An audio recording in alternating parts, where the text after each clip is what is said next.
የተወደዳችሁ የክርስቶስ ቤተሰቦች ሰይጣን ዲያብሎስ በመካከላችን እየተገኘ በፍላጻዎቹ ሊሰይፈን በፍላጻዎቹ ሊወጋን የሚችልባቸውን ምስጢራት ይዘንላችሁ መተናል። በእውኑ በዛሬው ዕለት ይህንን ፕሮግራም ለእናንተ ስናደርስ የፍጻሜውን ዘመን እያሰብን ወደ እናንተ እንዲቀርብ ያዘጋጀንላችሁ ፕሮግራም ነው። ይህ ዲያብሎስ እንዴት አድርጎ በምን አይነት መልኩ እኛ ህይወታችን ውስጥ ገብቶ ይፈትነናል? እኛስ በምን አይነት ምክንያት ነው ከዲያብሎስ እስራት ልንላቀቅ ከሚወረውራቸው ፍላጻዎች ልንተርፍ የምንችለው? እኛ የሴቲቱ ዘር የሆንን የቅዱሳን የሰማዕታትና የደናግል ቤተሰቦች የሆንን ኦርቶዶክሳውያን እንዲሁም ደግሞ ቅድስት ተብላ ልትጠራ የምትቻል ነገስታት አበው ካህናትና መነኮሳት እንዲሁም ደግሞ የኤደን ገነት የምትገኝባት ኢትዮጵያውያን ስለሆንን ይህ ለኛ ይገባናል። ተከታተሉን ዘንድ በአክብሮት ጋብዘናችኋል። አብራችሁን ቆዩ። በአንድ ወቅት አባ መቃርዮስ በበዓቱ ውስጥ ሳለ ሰይጣናት ምጽዋትን በሚለምኑ ሰዎች አምሳል ሆነው ምጽዋት ትሰጠን ዘንድና ምህረትን ታደርግልን ዘንድ እንለምንሃለን እያሉ የበዓቱን በር አንኳኩ። እርሱም ነገራቸውን ባወቀባቸው ጊዜ ዝም አላቸው። ምንም ቃል አልመለሰላቸው። እነርሱም እርስ በእርሳቸው ተኝተዋል። እንቅልፍ አይኑን አክብዶታል። ሞቶልን ቦነ ባረፍንና ከእርሱ በተገላገልን ነበር ይሉ ነበር። እርሱ ግን ነፍሱ በእግዚአብሔር የጸናች ንቅህት ነበረችና እነርሱ የሚያደርጉትን ከንቱ የሆነ አሳሳችና ምትሃታዊ ድርጊት እንደ ኢምንት ቆጠረባቸው። ሰይጣናቱም ሞቶ ከሆነ ከብዙ ተጋድሎ እናርፋለን፣ ከእርሱ ሞት በኋላ ይህንን የመነኮሳት ማህበር እንበትነዋለን፣ ይህንን ገዳምም ከእነዚህ መነኮሳት ነፃ እናደርገዋለን፣ እነርሱ ወደዚህ ከመምጣታቸው በፊት እንደነበረው ማድረግ አለብን አሉ። ቅዱስ መቃርዮስም እንዲህ ሲሉ ይሰማቸው ነበርና አሳፈራቸው። በአርምመው ዘለፋቸው። ጸሎቱን ያለማቋረጥ በመጸለይ ችላ ባላቸውና አሳፈራቸው ጊዜ ታወኩ፣ ተረበሹ።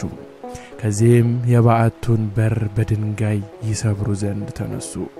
በዚህም ነፍሱ አልተናወጠችም።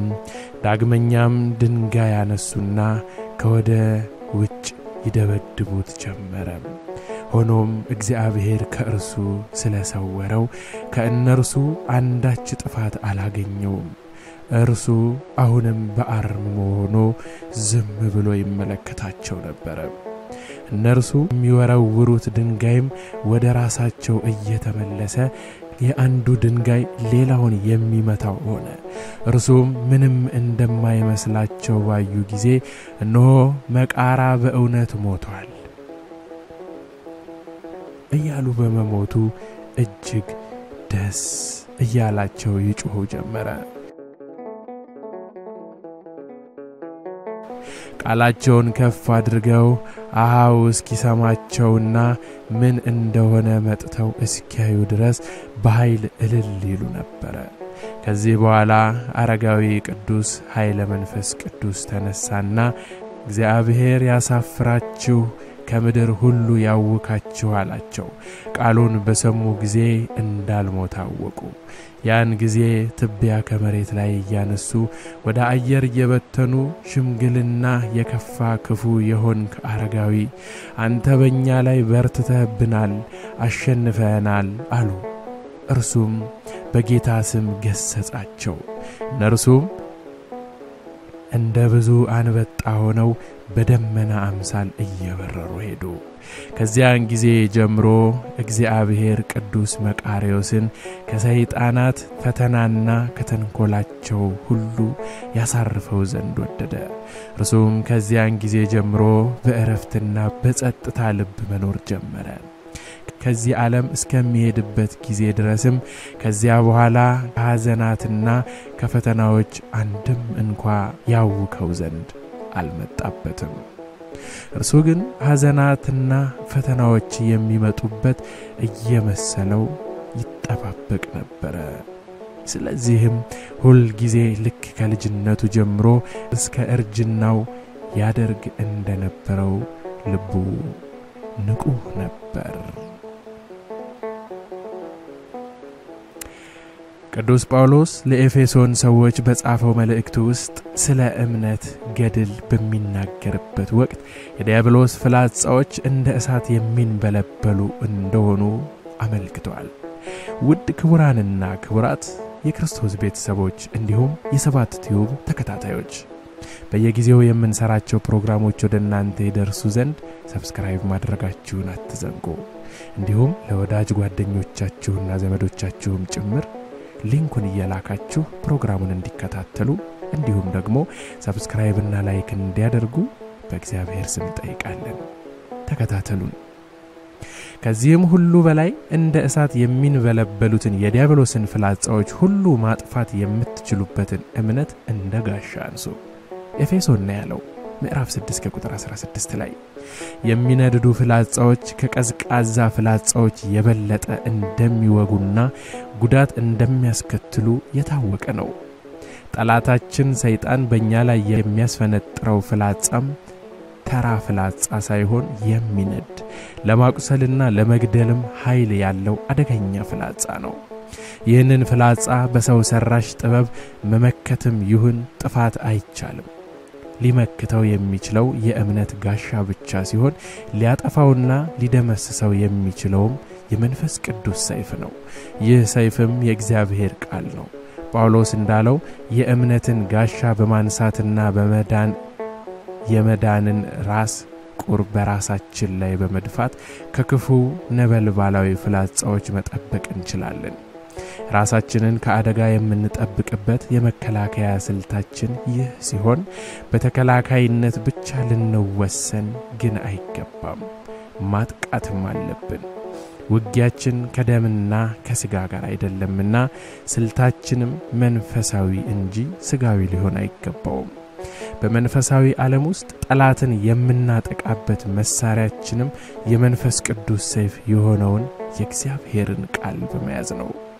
ሌሎቹ ስጋውያን እሳቶች ላይ ድልን የሚያጎናጽፈን መንፈስ ቅዱስ የመንፈስ ቅዱስ እሳት እንደሆነ ተመልክተናል።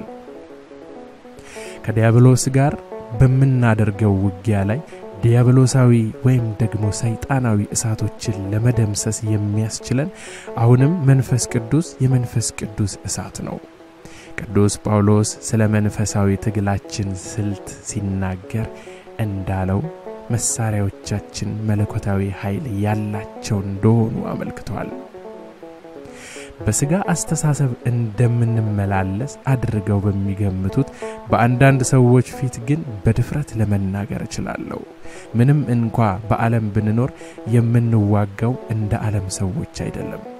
የጦር መሳሪያዎቻችንም ምሽግ ለማፍረስ የሚያስችል መለኮታዊ ኃይል ያላቸው ናቸው እንጂ እንደ ዓለም ጦርነት መሳሪያዎች አይደለም። ሁለተኛ ቆሮንቶስ ምዕራፍ 10 ከቁጥር 2 እስከ 4 የዲያብሎስ መሳሪያዎች ግዙፋዊ ሳይሆኑ የረቀቁ መንፈሳዊ ፈተናዎች ስለሆኑ እርሱን የምንገጥመውም መንፈሳዊ የጦር መሳሪያዎቻችን ነው። እግዚአብሔር በእኛ ውስጥ በኖረው በመንፈስ ቅዱስ እና የአዳኛችን የጌታ ኢየሱስ ክቡር ደም የተረጨባቸው ሰዎች በመሆናችን ምክንያት የታጠቅነው መሳሪያ መለኮታዊ ኃይል አለው። ኃይሉ የእግዚአብሔር እንጂ የእኛ አይደለም። ውጊያውም ቢሆን የአምላካችን እንጂ የእኛ አይደለም። ስለዚህም በተሰጡት መንፈሳውያን መሳሪያዎች ተጠቅመን የዲያብሎስን ምሽግ ማፈራረስ መደምሰስ እንችላለን። በዓለም ውስጥ እንኳን ብንኖርም የዓለም ግን አይደለንምና ውጊያችንም እንደ ዓለም ሰዎች ሳይሆን በከፍተኛ ደረጃ የሚሄደው መንፈሳዊ ውጊያ ነው። የጠላታችንን ኃይልም ይሁን ብርታት አሳንሰንም አሳንሰንም ይሁን ከሚገባው በላይ አጋነን ልንመለከተው አይገባም። ትክክለኛ ማንነቱ አውቀን ተገቢውን መልስ መስጠት ይኖርብናል። ይህ የመንፈሳዊ ውጊያዎች አንዱ ተግባር ነው። ብዙዎች ሰይጣንን የሚገባው በላይ አሳድገው ያዩትና ከሚገባው በላይ አሳድገው ያዩትና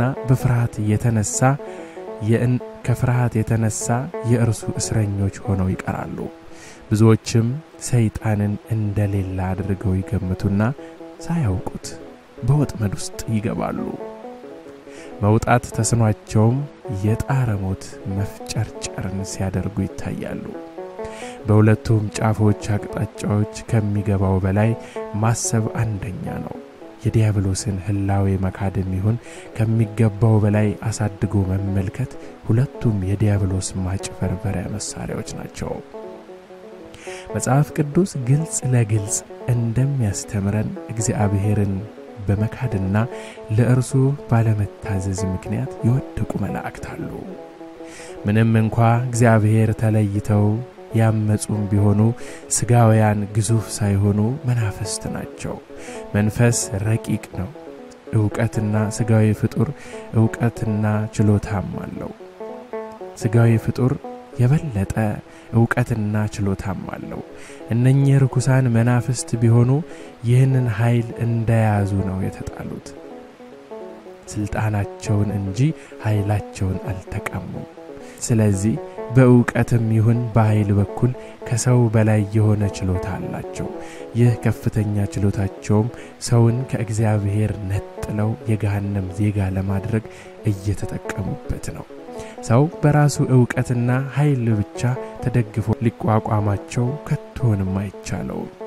ስለዚህም ከእርሱ በላይ የሆነ ብርቱና ኃይለኛ ረዳት ያስፈልገዋል። የምስራቹ ቃልም ከተፈጠሩ ኃይላት ሁሉ በላይ የሆነ የአምላክ ኃይል የፍጡር ሳይሆን የፈጣሪ ከተጠመቅንበት ጊዜ አንስቶ በእኛ ውስጥ መኖር ነው። በተጨማሪም ለአምላካቸው በታማኝነት የቆሙ ቅዱሳን መላእክትም እኛን ለመርዳት የተሰለፉ መሆናቸው አጽናኝ እውነታ ነው።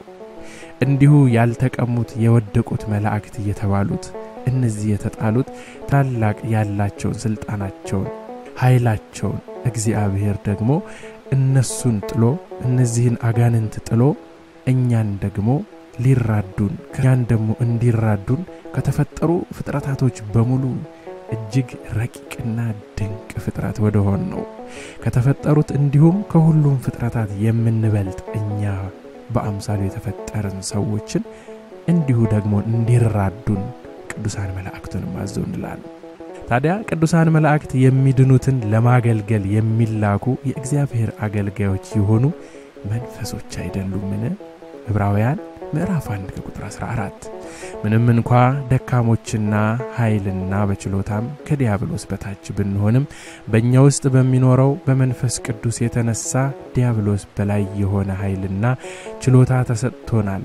ጌታ ኢየሱስ በሞቱና ትንሣኤው የሞትን ኃጢአትና የዲያብሎስን ኃይል ሁሉ ድል ስላደረጋቸው ተከታዮቹ የዚህ ድል ተካፋዮች ሆነዋል። በጥምቀታችን ከክርስቶስ ጋር ተቀብረናል። ስለዚህም የትንሣኤውም ተሳታፊዎች ሆነናል። ከኢየሱስ ክርስቶስ ጋር አንድ ለመሆን የተጠመቅን ሁሉ የሞቱም ተካፋዮች ለመሆን መጠመቃችንን አታውቁምን? በጥምቀት ከእርሱ ጋር በተቀበረን ጊዜ የእርሱ ሞት ተካፋዮች ሆነናል። ስለዚህ ክርስቶስ በአብ ክብር ከሞት እንደተነሳ እኛም በአዲስ ሕይወት እንኖራለን። በሞቱ እርሱን በመምሰል ከተባበርን በትንሣኤውም እርሱን እንደምንመስል የተረጋገጠ ነው። ሮሜ ምዕራፍ 6 ከቁጥር 3 እስከ 5። የክርስቶስ ሞትና ትንሣኤ ተባባሪ መሆን ማለት የድሉ ተባባሪ መሆን ማለትም ነው። እኛም በመጠመቃችን የተነሳ የዚህ ድል ተሳታፊዎች ሆነናል። ከተጠመቅንበት ጊዜ አንስቶ የመንፈስ ቅዱስ ማደሪያዎች እንጂ የሰይጣን ማደሪያዎች አይደለንም። ስንጠመቅ አጋንንት ዲያብሎስን፣ ሰይጣንን፣ የጨለማ ኃይላትን ሁሉ ክደን በመንፈስ ቅዱስ ተሞልተናል። ትልልቆች ሆነን ከሆነ የተጠመቅነው እኛው ራሳችን ሕፃናት ሆነን ሳለ ከሆነም በወላጆቻችንና በጥምቀት አባትና እናቶቻችን አማካይነት ሰይጣንን ስንክድ እንዲህ ብለን ነበር። ሰይጣን ሆይ እክድሃለሁ፣ ርኩስ ሥራህን እክድሃለሁ፣ አጋንንትህንና ክፉ ሥራህንም እክድሃለሁ፣ ኃይልህን ሁሉ ሥልጣንህንና ርኩሳን መላእክትህን ሁሉ እክዳለሁ፣ ሥርዓትህን ሁሉ መንጋህን ሁሉ የጨለማና የአሳሳች ወጥመዶችህንም ሁሉ እክድሃለሁ፣ ጥልህንና አመጽህን ሁሉ ወራዳ ሥራህን የጥርጣሬ ቅሬታህን ሁሉ እክድሃለሁ። ከዚህ ዓለም አጥማቂው ካህን በፊታችን ላይ 3 ጊዜ በቅድስት ሥላሴ ምልክት እፍ በማለት ሰይጣን ከኛ እንዲወጣና እንዲርቅ በመገሰጽና ርኩስ መንፈስ ሆይ ውጣ በማለት ትእዛዝን በዚህም ሰይጣንና ጭፍራውን ሁሉ ከኛ ነፍስ ተጠራርጎ ወጥቷል። ሰይጣንን እንድንክድ ስንጠይቅ 3 ጊዜ ሰይጣን ሆይ እክድሃለሁ ብለን መልሰናል። ርኩስ መንፈስ ከሰው ከወጣ በኋላ የዚያ ሰው ነፍስ ባዶ ሆና መቅረት የለባትም። አለዚያ ርኩሱ መንፈስ ከሱ የከፋ 7 እጥፍ አጋንንትን ጠርቶ ወደ ቀድሞ ቤቱ መመለሱ አይቀርም። ለዚያ ሰውም ከበፊቱ የኋለኛው ይብስበታል። በማቴዎስ ወንጌል በምዕራፍ 12 ከቁጥር 43 እስከ 45 ላይ ያለው እንዲህ ያለ ቃልን ተመልከቱ። ይህ እንዳይሆን ሰይጣንን እንደ ካድንና ሰይጣንም ከእኛ ከወጣ በኋላ ወዲያውኑ በመንፈስ ቅዱስ እንድንሞላ ካህኑ ይጸልዩልናል። መጀመሪያ በጸሎተ ሃይማኖት ዘሐዋርያት ላይ የተጠቃለሉትን የእምነት አንቀጾች መቀበል አለመቀበላችንን ተጠይቀን መቀበላችንን ጸሎቱን ከልብ በማድረስ እንመልሳለን። ጌታ ኢየሱስ ክርስቶስ የሕይወታችን ጌታ እንደሆነም እናረጋግጣለን። ካህኑ ይህንን ካዩ በኋላ ልክ ሰይጣንን 3 ጊዜ እንደ ካድነው ሁሉ የቅድስት ሥላሴን ምስጢር አምነን እንደምንቀበል ወይም እንደማንቀበል ለማረጋገጥ ይጠይቁናል። እኛም 3 ጊዜ አምናለሁ አምናለሁ አምናለሁ ብለን መልስ እንሰጣለን። ከዚህ በኋላ ነው በውሃ ሳንጠመቀው የአብ የወልድና የመንፈስ ቅዱስን ስም እየጠሩ ካህኑ በውሃ ካጠመቁን በኋላ በፊታችን ላይ 3 ጊዜ እፍ በማለት መንፈስ ቅዱስን ተቀበል፣ መንፈስ ቅዱስን ተቀበል፣ መንፈስ ቅዱስን ተቀበል ብለው ይጸልዩልናል። እኚህ ለነፍሳችን የቆሙ ድንቅ እግዚአብሔር ያስቀመጠልን እንደ አይኑ ብሌን የሚወዳቸው ሊቃውንተ ቤተክርስቲያን ካህናት ናቸው። በጥምቀት ሰይጣንን መካድና ከግዛቱ ነፃ መውጣት ብቻ ሳይሆን የመንፈስ ቅዱስ ማደሪያዎችም ሆነናል። ከዚያ ቀን አንስቶ ሰይጣን እኛን ይፈራል እንጂ እኛ ከእርሱ የሚያስፈራን ነገር ሊኖር በፍጹም አይችልም፣ አይገባምም። እኛ እንኳ በውስጣችን የሚኖረው የአምላካችን መንፈስ ብንዘነጋውም ሰይጣን ግን በእኛ ውስጥ ያለውን አምላክ ሁል ጊዜ ይመለከተዋል፣ ወደኛ መቅረብም ይቸግረዋል። ምክንያቱም እኛን ሳይሆን በእኛ ውስጥ የሚኖረውን ጌታ እጅግ ስለሚፈራ ነው። ሰይጣን ወደ እኛ ሊጠጋ ከሆነለትም ሊገባ የሚችለው አውቀንና ፈልገን በፈቃዳችን እጃችንን የሰጠነው እንደሆነ ብቻ ነው። ይህንን እስካላደረግን ድረስ ግን በሚንበለበሉት ፍላጻዎቹ ከውጭ ሆኖ ሊዋጋንና ሊያቆስለን ከመሞከር አይቆጠብም። እንዲህ ስንላችሁ የተከበራችሁ አድማጮቻችን ሰይጣንን እያየነው እጁን ዘርግቶ እጃችሁን ስጡኝ ሲል እጃችንን ሰተነው ነው የምንሰቃየው እያልናችሁ እንዳልሆነ በትክክል ይገባችኋል። ሰይጣናት የሚፈልጉትን ቅዱስ እግዚአብሔር ግን የሚጠላውን ነገሮች ባደረግንና በፈጸምን ቁጥር እጆቻችንን ወደ አጋንንት ያውም ሳይጠራንና እጁን ሳይዘረጋልን እኛው እየሰጠነው እንደሆነ እንማር። 10ቱ ትእዛዛትን የማናከብር ከሆነ ለእግዚአብሔር የማንገዛና ንስሐ የማንገባ ያውም በዚህ በመጥፊያችን በመጨረሻዎቹ ዓመታት ፍጻሜ ላይ ሆነን ይህንን ማድረግ አይኖርብንም። ሁላችንም የምናጠፋቸውን ጥፋቶች እዚህ ላይ በቃን ብለን ወደ እግዚአብሔር ቤት ወደ ቅጥሩ እንመለስ። ጠላታችንን በመፍራት ሳይሆን ተንኮሉን በሚገባ በማወቅ ተጠንቅቆ መጠበቁ የኛ ፈንታ ነው። በአዳኛችን ቅዱስ ደም ተረጭተናል። ስለዚህም የመዳን በር ተከፍቶልናል። ደህንነትንም እንደ ራስ ቁር በራሳችን ላይ አጥልቀናል። ከዚህ ቅዱስ ደም የተነሳ ዘላለማዊ ጥበቃ አለን። የማይተኛውና የማያንቀላፋው አምላካችን የንጽሕተ ንጹሐን የቅድስተ ቅዱሳን የድንግል ማርያም ልጅ በየትኛውም ጊዜና ቦታ ይጠብቀናል። ከጠላታችን የሚያስፈራን ነገር እንዳይኖርም የሚያደርገን ይህ አምላካዊ ጥበቃ ነው። በየዕለቱ በቅዱስ ደሙ ነፍሳችንንና ስጋችንን እንዲሸፍኑ በመጸለይ ከጠላት ጥቃት ሁሉ ነፃ መሆን እንችላለን። ስለ ክርስቲያናዊ ማንነታችን በጥልቀት ካጠናን ከጠላታችን ከሰይጣን በላይ የሆነ ስልጣን እንደተሰጠን እንረዳለን። ጌታ ኢየሱስ የሾማቸው 70 መልእክተኞች አጋንንትን በስሙ ማስወጣት በመቻላቸው ተደስተው ይህን ለጌታ በነገሩ ጊዜ እርሱ በበኩሉ ሰይጣንን እንደ መብረቅ ከሰማይ ሲወድቅ አየው።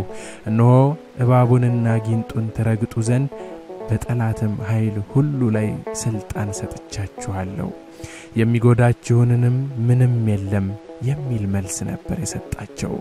ሉቃስ ምዕራፍ 10 ከቁጥር 17 እስከ 20 ተመልከቱ።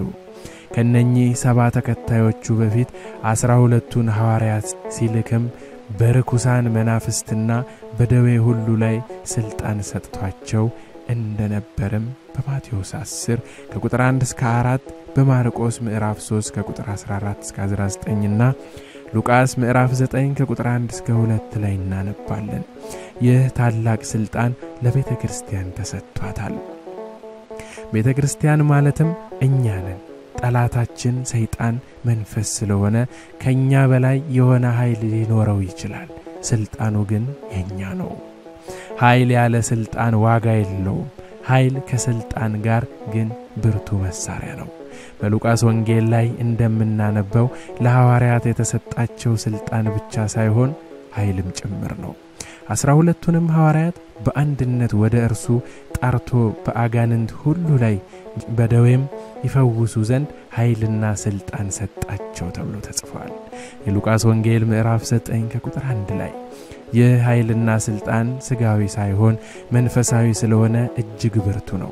እኛም በጥምቀታችን ምክንያት የክርስቶስ አካላዊትና የሐዋርያት ወራሾች ሆነናልና የዚህ ኃይልና ስልጣን ተቋዳሾች ነን። በትክክል ልንጠመቅበትም ይገባናል። ምንም እንኳን የጠላታችን ሰይጣን ፍላጻዎች እንደ እሳት የሚያቃጥሉና የሚንበለበሉም ቢሆኑ እኛም ከዚያ በላይ የሆነ ስልጣንና የመንፈስ ቅዱስ ኃይል አለንና ልንፈራ አይገባም። አዎ የጠላታችንን ማንነት አሳንሰንም ይሁን አግዝፈን አንመልከተው። ትክክለኛ ማንነቱን እንወቅ። በዚህ ብቻ ግን አንወሰን። በተሰጠን ኃይልና ስልጣንም በአግባቡ እንጠቀም። ድሉም የኛ ይሆናል። ምክንያቱም በዓለም ካለውና ከሰይጣን ክንድ ይልቅ በእኛ ውስጥ ያለው የመንፈስ ቅዱስ ኃይል እጅግ ከፍተኛ ነውና። ምክንያታችን ደግሞ በአምሳሉ የተፈጠርነውን እኛን የሰው ልጆች በደሙ ያዳነንን የፈወሰንን ኢየሱስ ክርስቶስን ስለምናምን ከእርሱም ጋር ስላለን ከንጽሕተ ንጹሐን ከቅድስተ ቅዱሳን ከወለላይቱ እመቤት ጋር ስላለን ትራዳንና ተረዳን ዘንድ ተማልዳም ታማልደን ዘንድ የሰጠንን ይህችን አንድያ እናቱን ይዘን ከሁሉ እንበልጣለን። በእውኑ በዚች ምድር ላይ ዓለም ከተፈጠረች ጊዜ ጀምሮ ከተፈጠሩ ፍጥረታቶች በሙሉ የሰው ልጅን የሚያህል እንቁ ፍጥረት የለም፣ ያውም አምላኩን የሚመስል። ወስብሐት ለእግዚአብሔር።